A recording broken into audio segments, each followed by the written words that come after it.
What you're about to witness isn't just another day in a courtroom.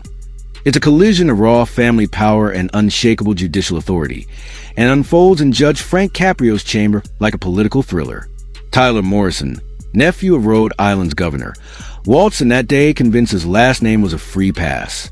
But when he threatened a sitting judge with political retribution, he didn't just overstep. He set in motion a chain of events that would obliterate his arrogance and ignite a corruption probe sweeping through Rhode Island's political elite. This is the story of what happens when nepotism crashes headfirst into independence. When someone assumes family ties are a shortcut to untouchable power and learns, in the most brutal way possible, that no political dynasty is above the law. But before we dive into this jaw-dropping political meltdown, here's a quick reality check. Less than 1% of you watching are subscribed. Smash that button. Stories like this, about corruption, hubris, and the consequences of threatening judicial authority, deserve to be seen by everyone who needs to know one truth. No connection, no matter how high, can shield you from justice. It's a crisp Thursday morning in April. Providence Municipal Court hums with its usual rhythm. Traffic tickets, minor infractions, the daily grind of local justice. Outside, spring teases renewal. Inside, the air is about to crackle with something far hotter. Political electricity. At exactly 9:45 a.m., the courtroom doors swing open. Enter Tyler Morrison, 35, Governor James Morrison's nephew, with a swagger that says, "I belong here." Years of privilege and family influence have cultivated an air of invincibility around him.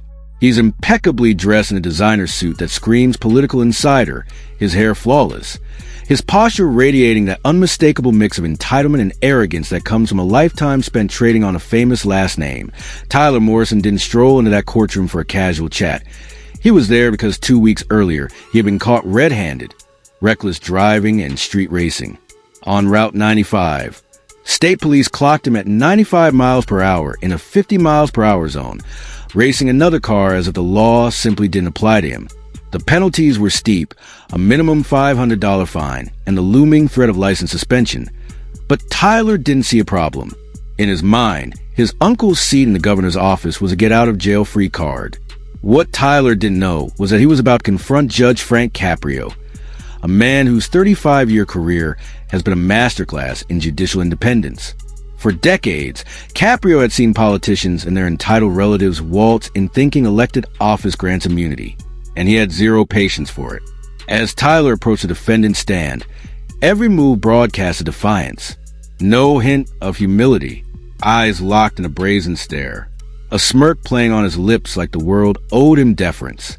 The courtroom clerk called his name, and Tyler stepped forward with the unmistakable confidence of someone convinced that everyone there knew exactly who he was, and why it mattered. Judge Caprio glanced up from his paperwork with the calm, experienced gaze of a man who had faced every form of political arrogance imaginable. "Mr. Morrison," he began, his voice steady and authoritative, honed by decades of resisting outside influence, "you are charged with reckless driving and street racing. According to the state police report, you were traveling 95 miles per hour in a 50 mph zone on Route 95 while racing another vehicle. How do you plead?" Tyler's reply made it clear this wouldn't be an ordinary traffic case. It was about to become a courtroom showdown dripping with political tension. "Not guilty, Your Honor," he said, his tone thick with condescension. "This citation is based on a fundamental misunderstanding. I wasn't street racing. I was on my way to an important political meeting. The officer simply assumed."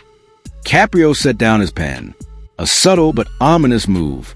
"Mr. Morrison," he said evenly, "the state police dashcam footage shows you accelerating alongside another vehicle, weaving through traffic and hitting 95 miles per hour. That's not an assumption, it's evidence." Tyler's irritation surfaced. "Your Honor, I think there's been a misunderstanding about who I am and the circumstances." The courtroom held its breath. Everyone sensed a storm about to break. Caprio leaned forward slightly, his expression unchanging. "Mr. Morrison, your identity doesn't alter the facts. Explain what you mean by misunderstanding." Tyler hesitated, carefully weighing his words, and then let slip the truth of his entitlement. "Your Honor, I'm Tyler Morrison. My uncle is Governor James Morrison. I work as a senior political consultant in his administration. I think we can handle this more appropriately given the circumstances. A murmur ran through the courtroom. Veteran observers recognized the telltale signs. A judge about to deliver a masterclass on the law versus political privilege. "Are you suggesting," Caprio asked, voice calm but firm, "that your relationship to the governor should influence how this court handles your case?" Tyler shifted, sensing the challenge, but too arrogant to stop. "I'm simply saying, Your Honor, there are practical considerations. My uncle carries significant responsibilities as governor, and having his nephew entangled in a drawn-out legal process over a minor traffic issue would distract from important state business." The silence was deafening. Tyler had just implied that the governor's convenience outweighed judicial process, but he wasn't done. His voice hardened. "Your Honor, I think you should be aware of certain realities. My uncle appointed several judges, including some with oversight responsibilities. The city's budget depends on state funding through his office. I'm not trying to be difficult, but I think we should resolve this in a way that works for everyone." He had just crossed the line. In one arrogant, ill-advised speech, Tyler Morrison threatened the sitting judge, jeopardized his own reputation, and set the stage for a scandal that could shake the entire state. Caprio slowly stood, a deliberate, unprecedented gesture. The courtroom knew immediately this was no ordinary reprimand. What came next would dismantle Tyler's political hubris piece by piece and send shockwaves through Rhode Island's power corridors. Something monumental was about to unfold. Judge Caprio slowly removed his glasses with deliberate precision, locking eyes with Tyler. The calm, measured expression on his face carried the unmistakable weight of someone about to deliver a lesson in political reality that would echo far beyond the courtroom walls. "Mr. Morrison," Caprio began, his voice steady but laced with the authority of 35 years of judicial independence, "did you just threaten this court with political retaliation?" Tyler, mistaking the judge's calm for hesitation, tried to double down. "Your Honor, I'm simply being realistic about how government functions. My uncle has responsibilities and relationships beyond individual court cases." Caprio nodded slowly, like a predator cataloging every misstep. "I see, Mr. Morrison. Since you've threatened this court and invoked your uncle's position, let me explain something about how our government actually works."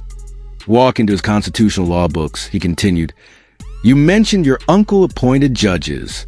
Are you familiar with the constitutional principle of separation of powers and judicial independence?" Tyler hesitated, feeling the first twinges of real panic. "Your Honor, I understand that government branches work together." "Not what I asked," Caprio interrupted, his tone sharpening. "Are you familiar with the constitutional requirement that the judicial branch remain independent from political pressure and intimidation?" The color drained from Tyler's face as the gravity of his actions hit him. He might have just committed a crime, live on record, in open court. Caprio's voice didn't soften. "Furthermore, Mr. Morrison, you suggested the governor's convenience outweighs the legal process. Let me remind you of my qualifications. 45 years practicing law, 35 years on this bench, experience with our governors, including your uncle. I understand constitutional law and judicial independence far better than political consultants who confuse family connections with authority." But Caprio wasn't finished. He pulled a thick file from his desk.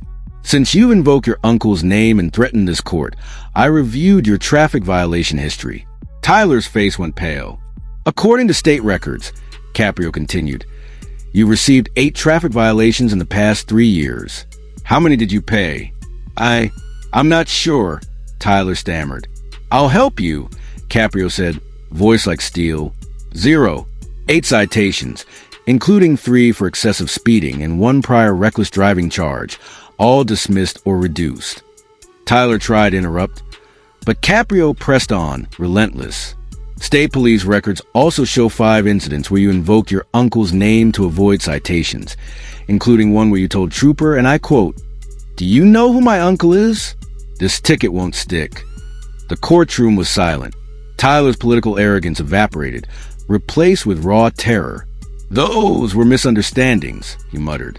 "No," Caprio said firmly, threatening law enforcement And now this court with political privilege isn't a misunderstanding, it's abuse. And today, you've repeated that behavior against a sitting judge. Tyler's swagger was gone. You suggested your uncle's position grants you special treatment. Caprio said, voice rising with unshakable authority. You threatened this court, displayed a pattern of political intimidation, and avoided accountability. The consequences are real. The bombshell came next. Mr. Morrison, I'm finding you guilty of reckless driving and imposing the maximum fine of $1,000 plus court costs. I'm also holding you in contempt of court for threatening judicial independence. And I'm directing the court to forward a full transcript of today's proceedings to the Rhode Island Attorney General for investigation of judicial intimidation and abuse of political privilege. The courtroom buzzed. Tyler's mind raced. His uncle's political empire could be shaken. Caprio continued, standing tall, his presence absolute.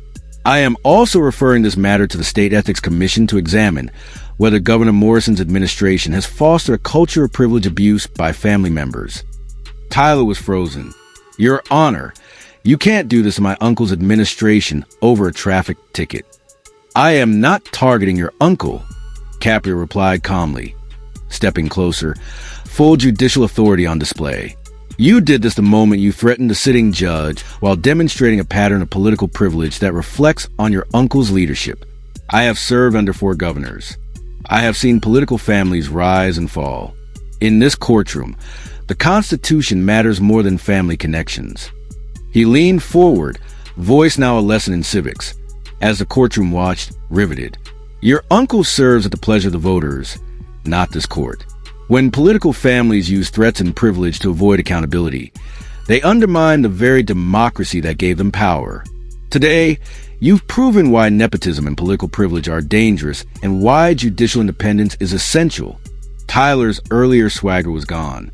He had walked into the courtroom thinking he could intimidate a judge with his last name. Instead, he became a living example of why the law must remain above politics. Caprio returned to his bench, gavels in hand. Mr. Morrison, your fine for reckless driving is $1,000. The courtroom held its collective breath as Judge Caprio delivered the final blows.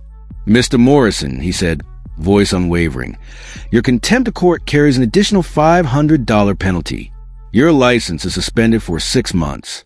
But most importantly, you will answer to the Attorney General, the Ethics Commission, and the voters for demonstrating conduct that is both corrupt and threatening to democratic governance.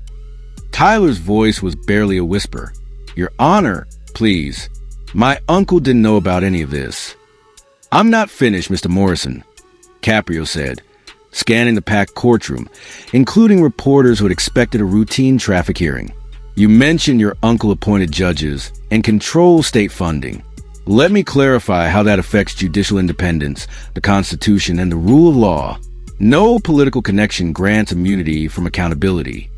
The judge's gaze locked on Tyler, who stood frozen, head bowed in humiliation.